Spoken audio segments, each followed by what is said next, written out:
of what we did with respect to the Social Security amount. In 2011, we were in the 2% plan with MERS. Social Security was 0. In 12, we were 2%. Social Security was at 3.6. In 2013 is when we tried to tie ourselves closely to what the Social Security value was, and we've been close to that over the last 3 years. And so again, it's up to the board now what they want to do for the next calendar year 2016. What drove the difference between the Empower amount and the Social Security amount? Then 2013 was 1.5 versus 1.7, and then that flipped the next year. We picked the number that they were projecting at the time, which was in August, and they don't announce it until October. And so between the time we selected what they estimated and they finally chose a number, it changed. Oh, okay. So that in the year we picked 1.5, they were estimating 1.5 and went with 1.7. The next year we went 1.7, they ended up with 1.5. So it washed out. So if you, and this year they're projecting 0. I'm But not, it could end up something. right, but I'm not in favor of 0. And the reason why, if I take these 5 years, add them together, divide by 5, I come out with an average of 1.77. If I take the same amount as what Social Security has done, even though in 2011 it was 0, and they're expecting it to be 0 this year, it figures out to be 1.7. So I personally would like to stay ahead of the curve and be at 1.7, someplace in between 1.7 and 2%.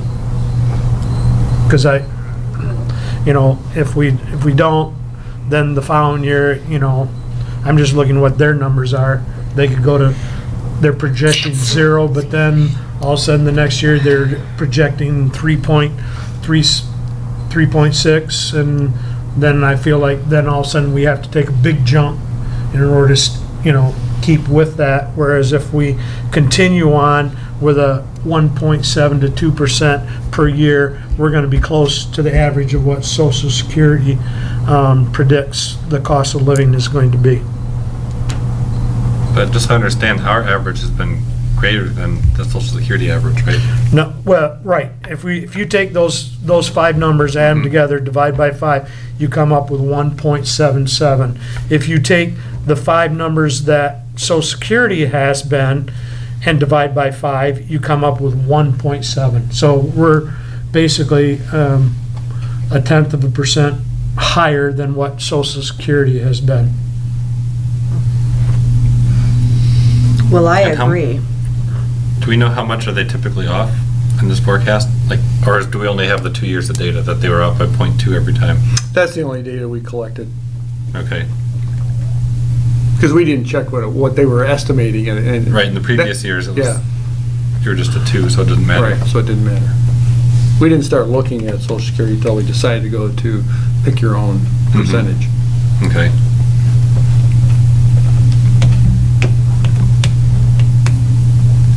I guess what's been our policy on this? I mean, do we try to just match whatever Social Security has? No, we were with the MERS 2% plan for 15 or 18 years. So that was 2% a year? 2% a year was what we did. And that was no matter what? That was no matter what. Okay.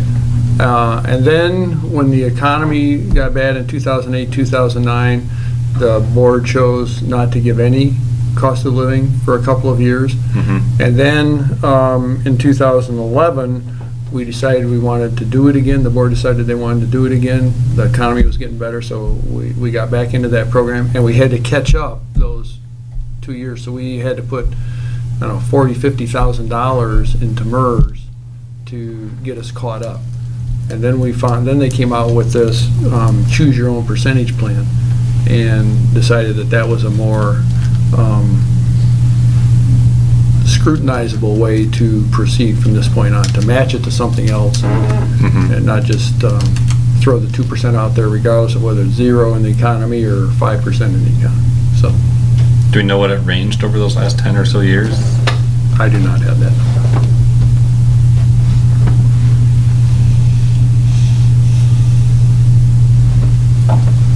generally, they're fairly close in their estimates, what we've seen the last couple of years. Right. If they're predicting that it's gonna be zero, and, you know, we were looking at some things also, you know, there's cost of living and there's also inflation. They're two different rates. I agree we want to stay ahead of it. I'm not sure that if Social Security is predicting zero, that, you know, to be 2% or 1.7 might be considerably past what the cost of living is. Well, I'm just saying that because I'm just taking the average over 5 Right. years. And what happens is, okay, let's say there's zero this year, and I guess we can address that later, but, and all of a sudden they say, oh, because I'm just going with their history. Okay, there was zero in 2011, then all of a sudden they take a huge jump the following year. So I'm looking at, okay, if we're at zero this year, what Social Security, you know, who can predict the future? But all of a sudden, history tells me that the following year they're going to take a huge jump, and you know, as comparable to what they have in the past. So that's why, that's my logic of why the being in that 1.7 to 2%, just to keep us on track in there, so that if we want to, if we choose to, I mean, we could choose not to do anything, but if we choose to, in the year 2017, if Social Security then would take a, like their history showed, that they went from zero, the next year they went to, you know, a sizable double Right. what they normally have Right. done. I like, What would it cost us hypothetically if it was to jump 5% and so we implemented a 5% increase? I mean, what's the magnitude of that relative to our? For the 1.7%, we're paying about 35 to 40,000 a year. Okay. I like the fact that now that we're So if you picking look- our own number, where we can, every year, we can hit what we consider the target to be, Mhm. and we're picking it 4 months before the number really comes out, so there is a little variability there. But if we get 1.7 to 2% ahead, does that mean next year that it goes to 5%, that we go, well, you already got 2, so we're only gonna give you 3 now? I think it's almost better to accurately every year give what the number is, rather than trying to anticipate ahead. So I'd be more comfortable with a 1%, which kind of is meeting in the middle on it, and just year by year, because if it is zero and we go 2%, then it's really a 2% raise. It's not a cost of living, which is what it's supposed to be. Mm-hmm. Actually, I was thinking more along the lines of like 0.5% or 0.25%, just because that's zero with a margin of error. But again, if that's our goal, is to kind of aim for cost of living, there's no sense, I guess, guessing for future years. I mean, it's more just try to keep it along. I mean, the Social Security is going to be the expert in this. We have no idea what cost of living is going to be. So I'd say we Right. try to track what they're projecting, because that's, like you said, that's the whole intent of this, is a cost of living adjustment. And given their history of being off by 0.2% a couple times so far, it seems that we might as well err on the side of, you know, positive caution, so we're not, you know, underfunding a cost of living, so to speak, without then going overboard. And then, like you said, if we were to say, okay, here's your 2%, and then next year it says zero again, what do we do? Give them another 2%, and then the next year, you know. Right, Then it's hard, because then you're just basically bouncing around trying to play catch up to the past. And Right, but every year, Rather track the they're present. predicting their amount based on the 8 months of data that they have at this point. Mhm. So if it turns out next year it is 4%, then next year we can give 4%. I mean, we Yeah. have the flexibility. Before, we were locked in at 2% win, lose, or draw.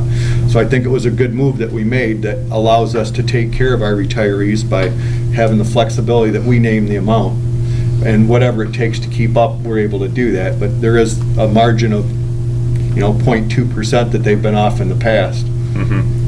Well, And given that even a large jump would still be something that's relatively easy to fund, I guess you could say. I mean, I don't like to say that about $100,000, but in the grand scheme of things, if there's like a 5% jump, that's roughly $100,000 that would cost us, if I did your math right. right. And so if that had to happen, well, we could do that. And I But don't there think might that be would- years where that's tougher to do, though. This is Yeah. a year where it's not a problem. So from a financial standpoint, this is a year that we could get a little bit ahead, and it's not gonna impact us. Whereas, you know, if we had a year that was tighter and we wanted to come up with 100,000, it could be more difficult. But if we're So is this banking is this cumulative 30,000, though? Pardon? This is cumulative, so that whatever we set COLA to, does that then, because that's what I'm saying, do we add these up over time? And so Yes. that- yeah, it is cumulative. So then whatever we're doing now, we're gonna have to keep paying for in the future. But that's what we're paying. I mean, we're paying up front for what our actuarial estimate is. And that's what we have to do. That's what that evaluation is. We pay $150 to MERS to say, okay, if you want a 1.7% increase on your current book of retirees, what's that gonna cost over their expected lifespan? They calculate that They for us. calculate that for us, and that's the dollars that we spend. It's not $35,000 or $37,000 to pay that 1.5% to our retirees next year. It's the cost to get us from there to the day that they die. We're banking that. We're with MERS. Okay. But if So we have to pay it, we're paying it in advance, whatever they actuarially determine that the value of that 1.7% is, or that 1.5%, whatever. if we Okay. chose to go with the 0.25%, that gives us a little cushion over their predicted zero, then we're gonna retain the difference of 25,000.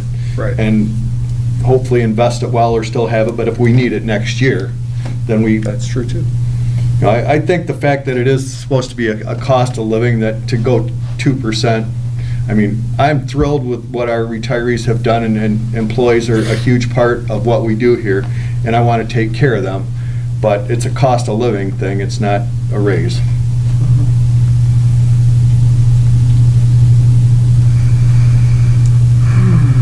Well, I'm So- not comfortable with, with giving them zero. No. Done deal. No. I don't think anyone is.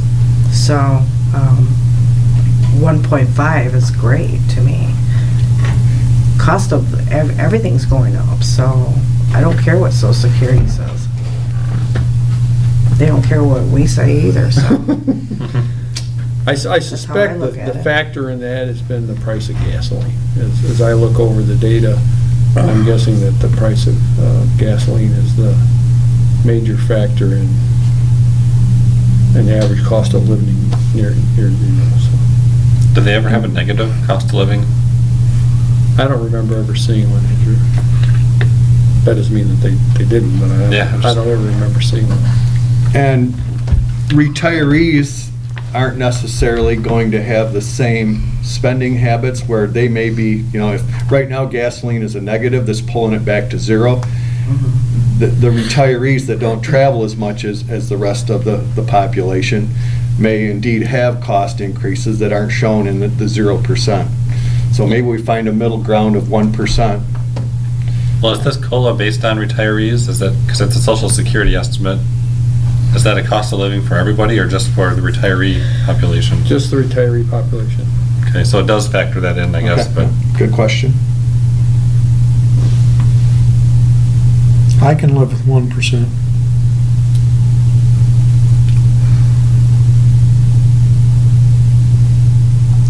because it sounds like that's the middle ground we're all heading towards. I mean, I still And- prefer trying to track Yeah. towards the COLA since And this that's is our money that policy, we're but- putting in the bank to take care of our retirees, so win, lose, or draw, it's just, we're gonna take care of our retirees, it's just when do we pay? Do we pay now, do we pay later?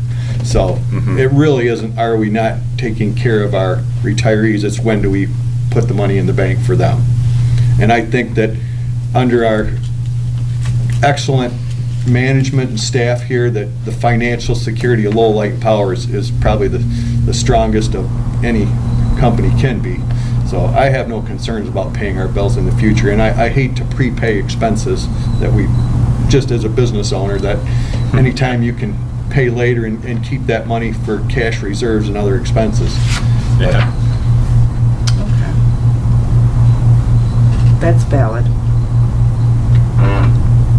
But we are no matter what, we are taking care of our retirees. It's just when do we put this money in our bank account to take care of them, in a separate account. I guess the one question I have is if we overpay now, so let's say we pick something like, I'll just say 1%, so that we put an extra 1% this year. Let's say next year it's 0, so we say, well, we better do that again, so an extra 1%. If the following year it's 5%, and we say, well, we can't do that, so we're going to do 3% because we did 1% over the last 2 years. Is that how would that impact, I guess, the retirees? Would they? Well, I think they've come out ahead because they've had the 1% for 2 years. Right. So, or they've come out, ahead because they had it earlier than they needed it, so to speak. Right. So I think the thing is, are they going to look at it and saying, hey, the cost of living's gone up 5%, you're only giving me 3%? I don't think so. Okay. I don't think so. I think they'll. I mean, first of all, I don't know that they go and check the Social Security. No, I'm thinking more from the general public. That people tend to notice the deficiencies more than the overages. And so we didn't hear anything from anybody when we did 0. Okay. So I think most retirees are grateful. Yeah, we did 0 for 2 years. Yeah. Oh wait. Oh, that was 08, 09. Okay. Previously. Yeah. That's right. Okay. So, I think they're grateful for the fact that we even that they have a pension. Well, that It not didn't only get they have taken it, away. but that we're willing to We're willing to keep it. Right. On try and track. keep them whole. Yep. And they do have a great benefits. So. Okay. But they did a great job for us for years They too, did. and there should be a reward for that. They were loyal. They didn't go anywhere else. Mm-hmm. So, I would make a motion to set our low light and power amount to 1%, which Social Security is estimating for 2016 to be at 0%. I'll support. We have a motion and support. If there's no further discussion, all those in favor signify by saying aye. Aye. Opposed? Motion carries. All right. Politics can work Thank you. sometimes. Got 4 different opinions. Almost that hard to come to a number. Yeah, we did good.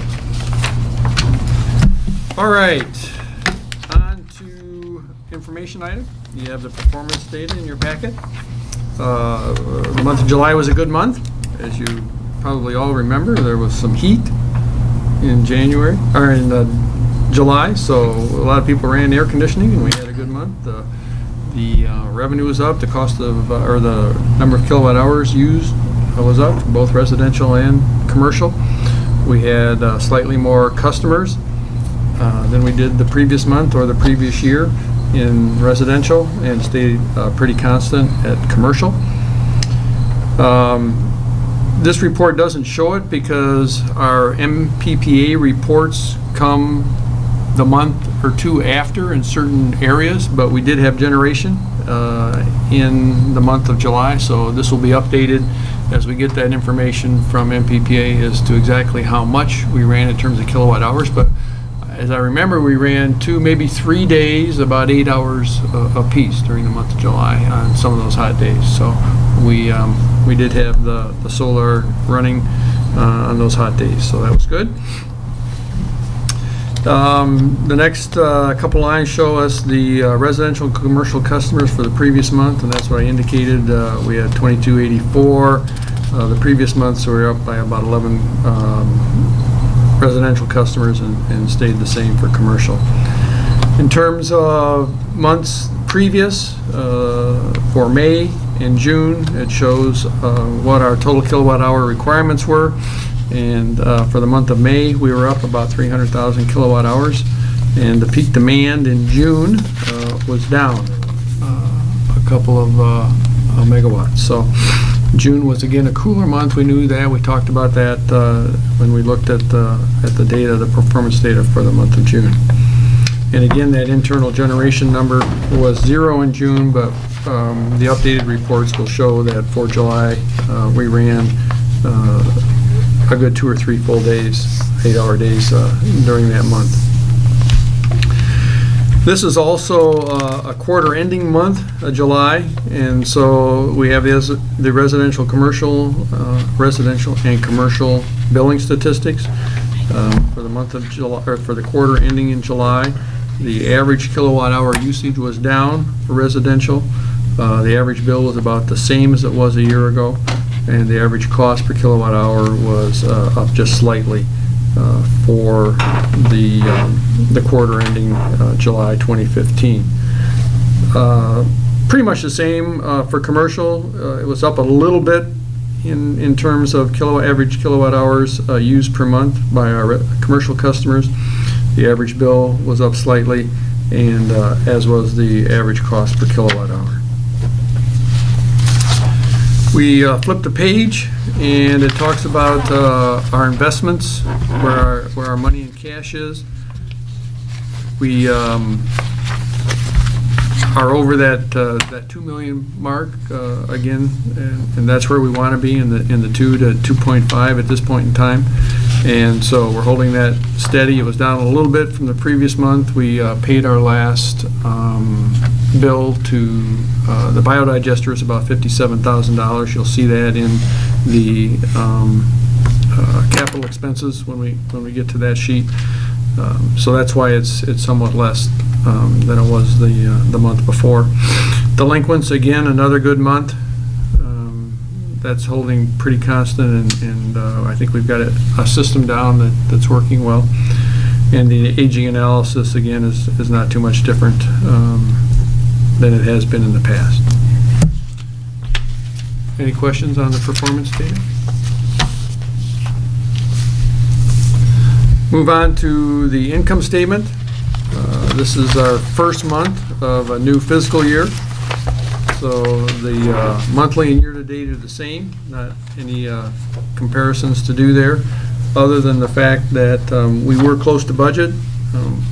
From the time that you approve the budget for the next fiscal year and the time we put our first monthly income statement out, we do trending on the previous 5 years to try and figure out where those dollars are going to fall most likely on a monthly basis and give us a monthly budget. And Steve has worked diligently over the last couple of years to fine-tune it and tweak it. So we hope that as we go through this year, we're going to be even closer to budget on a monthly basis as well as year-to-date. So our total operating revenue was very close. We're only off about $4,000 for the month of July. And we go down through expenses, and most of them were real close. Again, the biggest one that we look at is total purchase power expenses. We were off about $7,000 there for the month. Again, that's very close. That's where we want to be, is as close to budget as possible. Most of the individual expense categories, customer accounting, marketing and advertising, administration, those types of things, we're close to budget, if not under budget. And we get to our total operating expenses on page 4. We are under budget by about $13,000 for the month.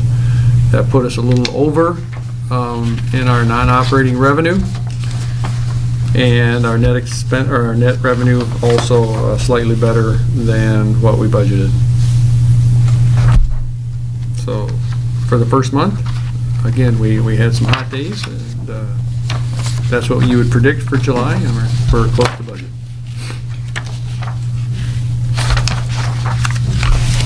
On to the capital expenses.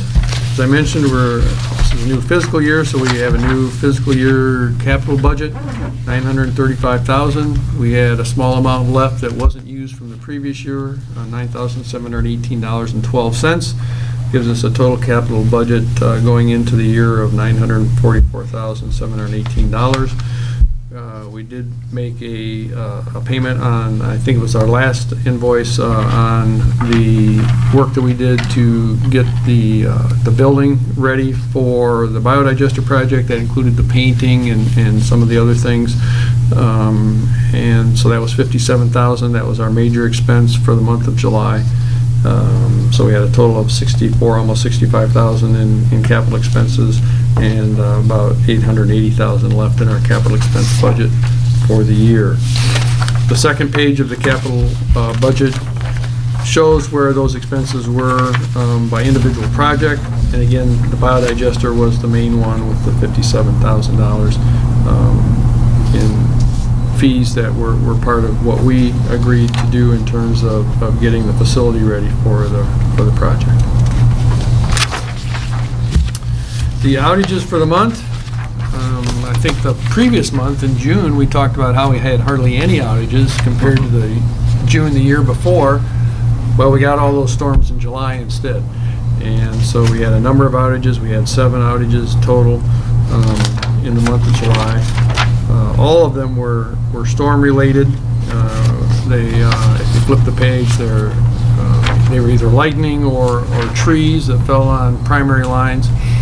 And it doesn't matter how well we do tree trimming, there's always those trees that are 60 feet tall and they're 30 feet away from the lines, and the wind brings them over and it takes out a line. So no matter how well you do your tree trimming, what we try to avoid is just small branches and those types of things falling and taking out lines. But when we lose a whole tree and it's 60, 70, 80 feet tall, it's got a long stretch when it goes to take over fall over a power line. So that's primarily what happened in July.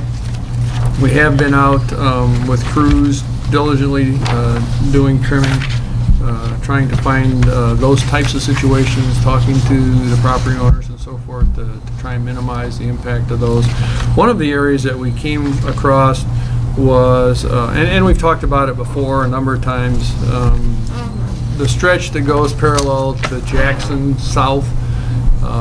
It's part of Lowell Park, and we have a line that goes through there and crosses the Grand River at the Jackson Street Bridge. And they're in that swampy area on both sides of our lines, both sides of our right-of-way, are hundreds of dead trees, and they're all within range of being able to take out the power line. So at the last Arbor Board meeting on Monday, we brought that up. We worked with Ron Wood at the DPW, and we made a presentation to the Arbor Board. We got their permission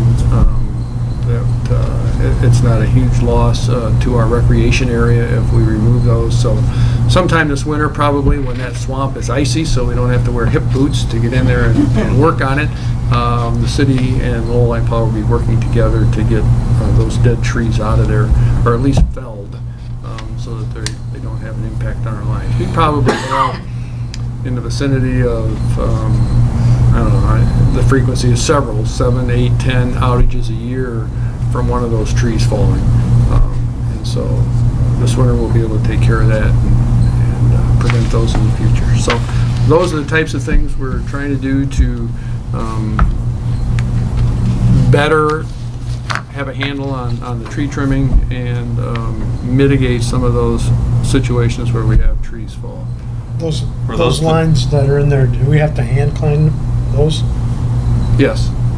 We can't get we have to climb them, poles? If we had to, yes. I mean, we can't get trucks in there. No. We also had, I did send out an email, so you all are aware, but we did have a crew that went up and helped Traverse City. They had a storm the same time as this last one that we had. We were very fortunate that we had a lot of wind, but we didn't have any major trees that fell, so we were in good shape. But we sent a crew up, and they worked the better part of 4.5 or 5 days in Traverse City, and that was a lot of the situation that they ran into up there were primary lines that were in areas that were not really reachable with a truck, and so Mark got to do a lot of climbing, and one of our apprentices really got his feet wet, so to speak, doing some work for Traverse City. So that was great. I think I included in your packets a resolution from Portland when we helped them. That was a good, so our apprentices and new people are getting a lot of experience working for other communities and seeing what they have and being part of that mutual aid program, which is what we think is very important. So what were some of the, like, I don't know what you call lessons learned, not really that, but what were some of the things that the folks up that went to Traverse City noticed about their system versus ours? I'm just kind of intrigued because last time you mentioned how Portland's all underground, ours is all airborne, and I mean, was there just something they felt was kind of interesting and different about that region versus here that we don't? I haven't had that conversation with them myself. I don't know if Tom has. We've been in Traverse City before. Mark's been in Traverse City before. I can't think of anything that stands out. Nothing different than compared to here. Right. Just this time. Luck of the climbing, draw. I guess. Yeah. Yeah. Okay. I think the last time Mark went was when they had that huge wet snow in the spring. And they had to do a lot of climbing that time too, because the snow was 3.5, 4 feet deep. They couldn't get the trucks in. Oh, okay. So they had to carry all the equipment that they needed, you know, the cross arms and everything to fix a pole. They had to drag all that stuff through the snow. So they used sleds actually Yep. in that particular situation. So it really depends on the time of year and what the purpose is. And I think probably, if I remember, Portland has the highest percentage of underground of any municipal in the state. Really? So that's something they decided to do 30 years ago, and so I'm not aware of any other municipal utility in Michigan that has 70% of their system underground. Okay. So I just didn't know if there's like different types of poles or lines or procedures, or I don't know what's right, different, but yeah, but that's still a good thing I think we do, so. absolutely. So I had one question I had on this outage. So there's one that was, did I read that right? That it was like a 7.5 hour outage? Yes, and I believe, And it's, Tom, correct me if I'm wrong, was that the King Milling outage? Yes. That was the King Okay. Milling outage. Okay. That was that long. From 11 o'clock in the morning till I turned it on at 7:30, or thereabouts 7:30. The accident, man. but I thought that was in last month's report, because this one says lightning. You're right. I'll check on it, Andrew. I'm not sure. I thought when we I'm just- talked about it last month, we said it didn't show up in the June report because it was a July accident. But then you're right, I'm not sure why it would show up as lightning if it was a July accident. So I'll check on that for you. Okay. I mean, I see that a lot of these were longer outages, but then I see there's also a whole bunch of them on the same day, so that's probably why they took a little longer than usual, because Right. you have to fix one before you go fix the other. Okay, But- I'll check on that though, Okay. because that is a discrepancy. Whether that's one of those on there or not. Which one are you talking about? The first one? The fourth one, Fourth one, total where it says duration. 750 minutes out. And it was just 5 customers. If it was just 5 customers, then that wasn't the King Milling outage. It's on Alton Nash, I guess, I don't know where. Oh, What part Tom, of- was that the fire? The lightning? That was lightning, okay. There was a home on Alden Nash that was hit with lightning, Oh, and it caught on fire and then, and it fried all the electrical in the house. wow. Yeah. And so, by the time they got all that resolved, and they were out about 7 hours. Okay. So they're not gonna be like, hey, why'd you take so long? They're gonna. No, no. Okay. Yep. Okay, glad we figured that one out. That looked like a busy day though. Yeah. All right, They do. on to the manager's report. MPPA, MMEA, we've selected a final candidate who has accepted to be the general manager at MPPA. We're working through the final contracting on that, and we have an expected start date of the Tuesday after Labor Day, which I believe is the 9th. And it's not you. And it's not me. There you go, thank you. Glad to hear that. So who is it? Or is that not public I yet? can't divulge that yet. As long as it's not you, that's all we care about. All right, the monthly board meetings for MPPA and MMEA were this week, and so I do have a few things to report. One is that we're getting closer and closer to some type of legislation in Michigan with respect to Michigan's energy future. There's both a bill by Representative Knopf and one by Nesbitt being introduced probably this week. for review into their respective House and Senate.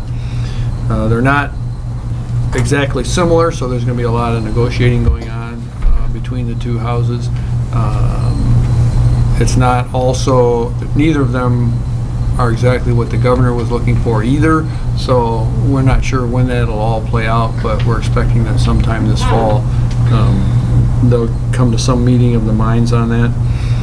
We are, MMEA is, when I say we, MMEA is hosting a legislative luncheon in September on the 16th.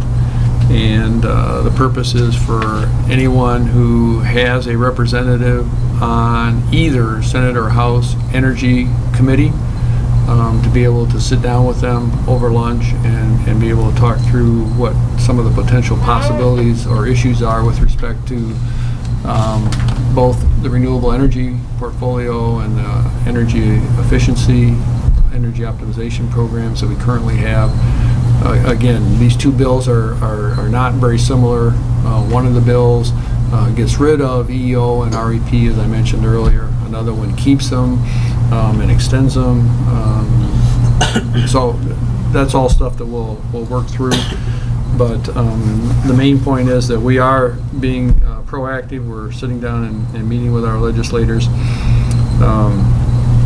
and trying to talk to them about what they think and if there's anything that we feel that is not in the best interest of municipals, then we'll be portraying that to them and hopefully get corrections to any of those bills that would help us. The other item there is the MMEA Fall Conference. I mentioned it last month. Please try and plan on spending part of the day with us one of those days if you can. I think Wednesday is the day that's probably most beneficial in terms of what we call the teaching or the programs that would be training, and we don't have all those identified yet, so that part of it isn't in your packet. The Thursday gives a perspective on what some of the speakers are going to be for that day. Those aren't breakout sessions that you can choose from. Those are just speakers.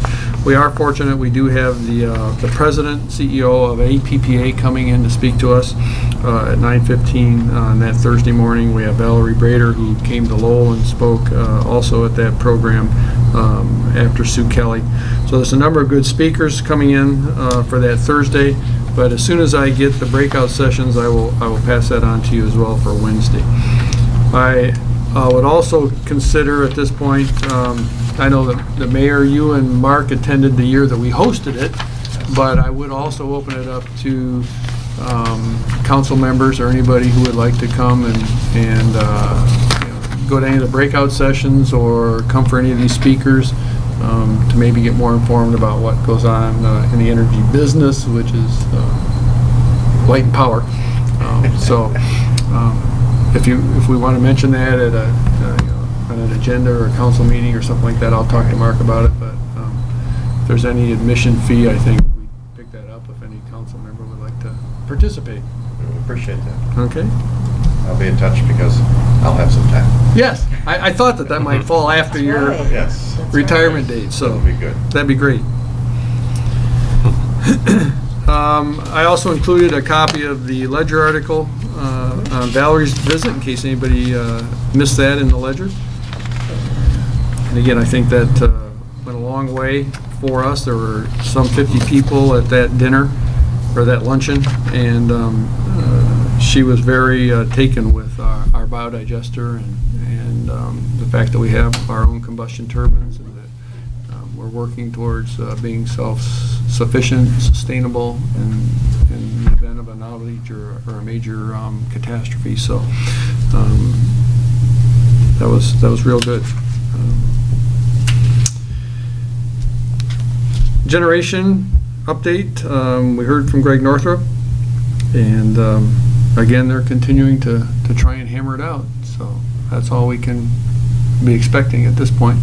I will say that the people who developed and engineered the project in Fremont was our second choice. So I'm We made a glad- good choice.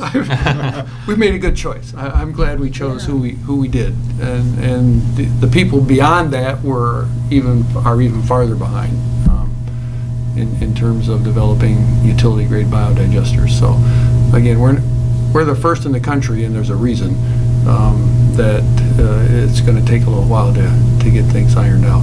But especially when the facility is big as Fremont, which had huge financial backing, and one of the supposedly top engineers in the country developing that system, I feel pretty good about where we're at. So. We continue work on the Rolls-Royce. Fellow McCord is starting to work looking at the gas issues. I also have a meeting with Consumers Energy on, I believe it's August 31st, with regard to natural gas supply. I included in your packet a note from in appreciation of our assistance in the Fromm food fight. I also received a letter or a note from Lowell Pink Arrow. Dear employees of Lowell Line Power, thank you so much for your support of Pink Arrow. Main Street looks wonderful. Each year I continue to receive phone calls and get compliments about how proud people are to be a part of this community. And we thank you for playing a role in that. Sincerely, Teresa Beecham and the Pink Arrow volunteers. So thank you, Teresa, for that. We're glad to do it. As you may notice, the line shack is painted, and I think it looks much better than it did before. We are in the process of trying to figure out if we want or how we would go about maybe putting a mural on the backside, because everybody who does the river walk on the east side eventually looks over to our side, and so maybe it would be fun to have a mural. I know there's been a lot of compliments and a lot of discussion about the mural that's on the Trails building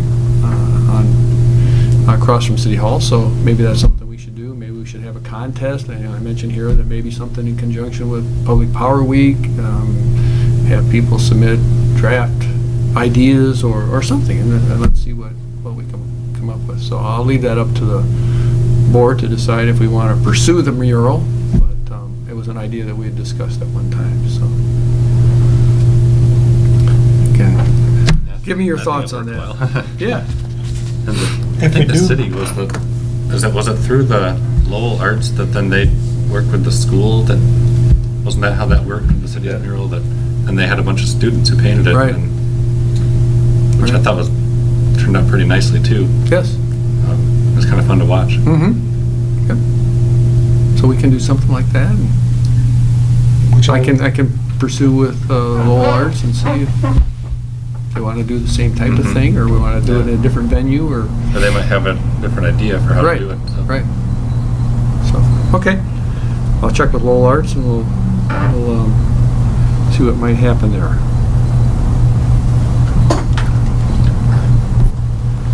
Lowell Schools, not a whole lot has happened. I did meet with their consultants last week. They're talking about possibly a 1 to 1.5 megawatt system. Solar system. I'm trying to convince them that we should include it as part of a solar community project where individuals in the community could buy into the project, purchase X number of kilowatts of solar energy, and then have that energy applied as a credit towards their bill somehow. I know that there's other communities that are working on that, and it seems to be working nicely.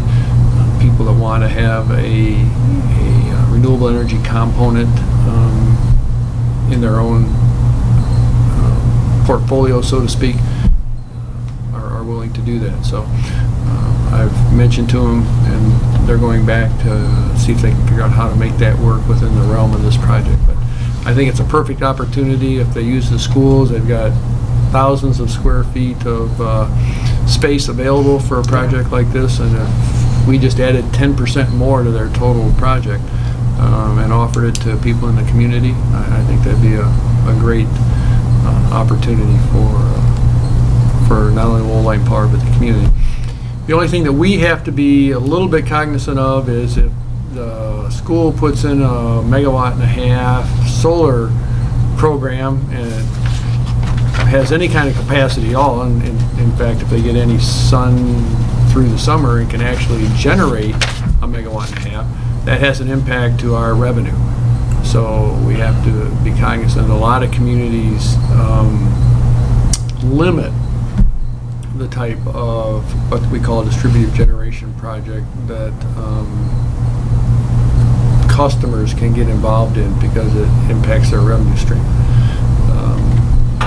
I'm not particularly concerned about solar in our area, but we have to recognize that if we move forward with this with the school, that it could have a revenue impact because they're one of our top 10 customers in terms of what they contribute to our bottom line.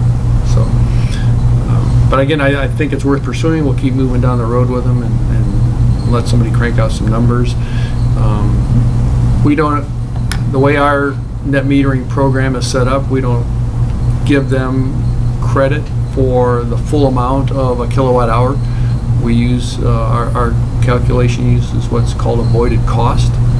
So they still have a demand charge because if on a cloudy day, we still have to provide energy if they don't have enough coming in on their solar, if they don't have enough in a battery backup system someplace. So the cost of service, the distribution lines, all that type of thing, we still charge regardless. So we're giving them a credit of about 60% of what a kilowatt costs, or what we charge for a kilowatt hour of electricity when we work out a net metering program with someone, especially of that size. So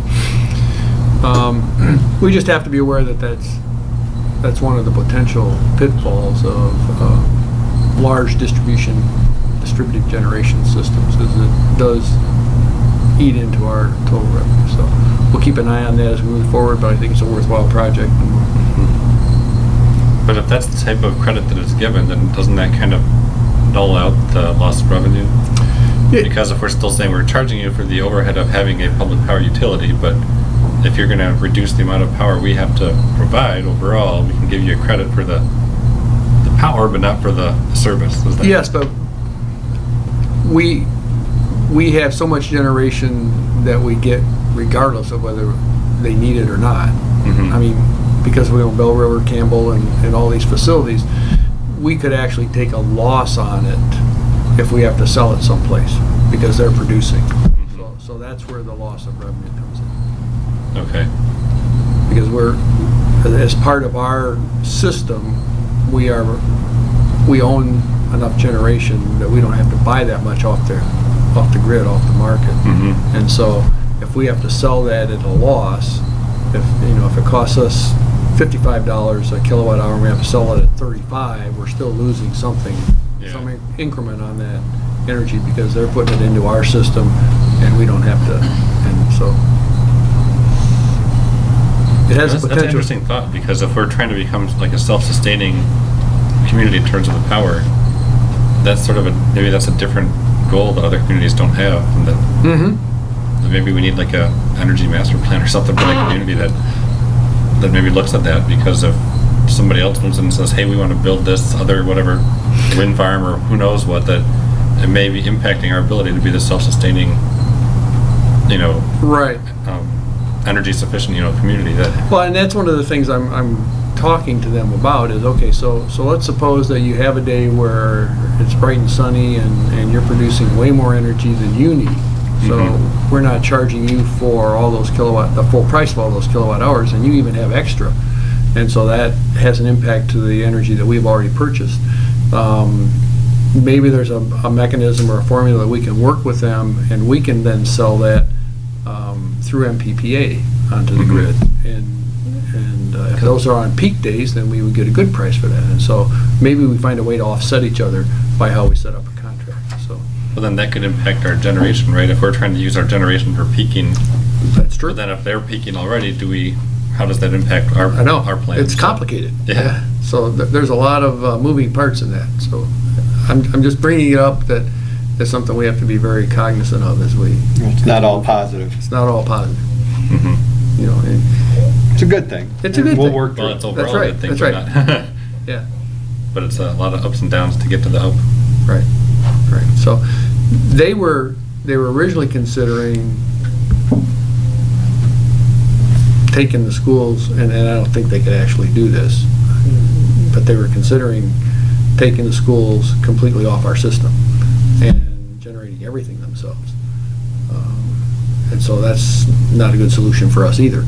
So I'm committed to finding a way that works for both of us, but there are some pitfalls and there are some caveats that we have to be careful about. So we'll get there. All right. I don't have any other information since our last meeting on the St. Mary's School. I do think that next month we will be in a position where maybe we can take the board over and do a tour and see the building. I'm kind of waiting till performance, till Rick Raymer irons out some of the potential issues with the planning commission in terms of what he can do and what he can't do, and parking and how many cars and how big that needs to be, and until he decides how big a piece he needs, and we don't know how big a piece is left for us other than the building. And so I'm just, before we go too far down this road, I'm just waiting to see what his actual needs are, and then we'll know what's left, so to speak. So that's where that stands. Mark Howe and Mr. Canfield and Mr. Hodges and I are working on some verbiage for the pilot. We have met on that. We've talked about mutual aid, and I think that's everything I have, except for the payables.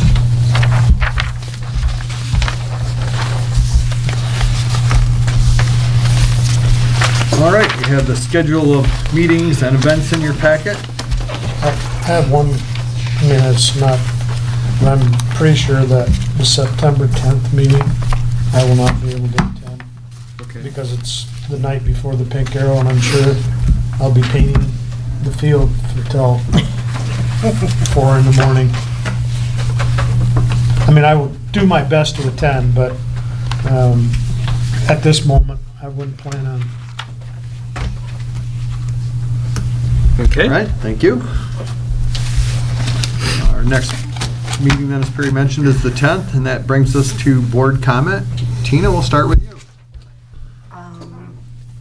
With that said, that I had earlier asked Perry what was the date for the Pink Arrow game, and that would be, of course, September 11th. And normally that's the night that I have my classmates from class of 1980, we get together and we volunteer for the Pink Arrow for that night. And I'd like to invite other classes out there that are actively, one would like to get actively back into the community to be a part of a volunteer system, whether it's Pink Arrow or have it for homecoming, but so that we can, as a group, it's a group of 4 of us that usually do that for the Pink Arrow. We really enjoy coming home and volunteering for that night. Once again, I'd like to thank Lowell Light and Power for taking off and helping our fellow communities here in Michigan. You know, when they have storms, you know, we're there, and we know for, you know, that they would be here for us. So I really like that. That's another badge that I get to carry with me, and I'm pretty proud of that. So, but that's it. Thank you. All right, Andrew. I'd like to echo her sentiment about the going up to Traverse City and mutual aid program. I still think that's just a really cool thing and beneficial as well.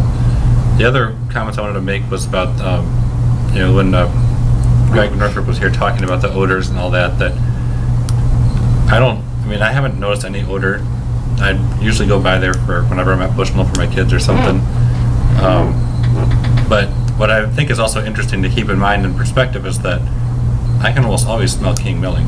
It's not that bad of a smell. You know, I usually actually kind of like it sometimes, but sometimes it has that fermented silage smell because when it rains or whatever. But then, of course, sometimes you go past McDonald's or other restaurants on the right time of day, Flat River Grill, the Riverwalk, sometimes you can smell it. Sometimes they're good smells, sometimes they're not. And nobody ever seems to think about that. And somehow the bow digester is a very odor-conscious, undertaking. And I think manure has something to do with it, but given that it's the fog that really stinks, and that's what all these restaurants have too, it's just something for everyone to keep in mind that, everything has a smell, and if it's not bad, it's fine. So, obviously they're doing a lot of work to try to keep that under control, but we've got a lot of other places and businesses around here that are making much stronger smells, in my opinion, that we're just either accustomed to or we don't mind or just don't think about. So I think that's just something to be aware of. And then the other thing related to a biodigester is that about a month or so ago, me and some of my kids and their friends, parents, we went on a tour of Swiss Lane. They offered tours, and it was, we'd gone actually a couple of years before through the schools, and this time we just kind of did it like our own little private tour, and it was awesome. They do a really good job there, but it's neat because then towards the end, the tour ends in the barn where you're kind of just sitting down eating some snacks, and my parents were there too, and my dad does energy audits at dairy farms, so he had audited Swiss Lane and before, so we were talking, and she was kind of talking about about the different grant programs at the state and then the biodigestion, and she was saying, yeah, we've got this really good thing with the biodigestor, and I said, yeah, I'm on that Light and Power board. She's like, you are? But it was just really neat to kind of see it all the way from that perspective where they've got cows and calves, and they're trying to optimize their milk per gallons of milk per cow and everything like that, but yet they're part of our system.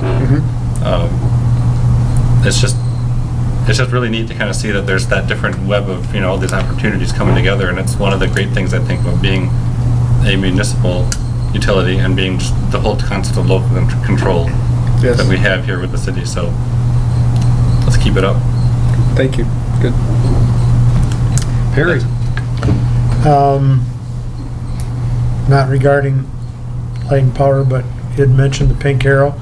Obviously on Main Street, you've seen the banners go up this week, and that's a big thank you to the guys at Lowell Light and Power. And the Pink Arrow Community Day is this coming Tuesday, the 18th, at the Senior Neighbors / Gilda's Club, and Michigan Blood will be there. We will have 4 buses from Michigan Blood, and they're giving $10 for every pint that they get to Gilda's Club. Also, that'll be the first time you can get your new T-shirt for this year, and again, that's that T-shirt and the donors and everybody. That's what helps our community with those that are on a cancer journey or have a death, grief. The Gilda's does grief counseling also, and that's free. And again, the Pink Arrow game is September 11th. We always need volunteers. We need drivers for golf carts, but very proud of what Pink Arrow does in our community, and looking forward to that. On another note, I talked to Greg, and you'd mentioned about the conference and having the council members, if anybody wants to go. I also talked to Greg about the possibility of Lowell Light and Power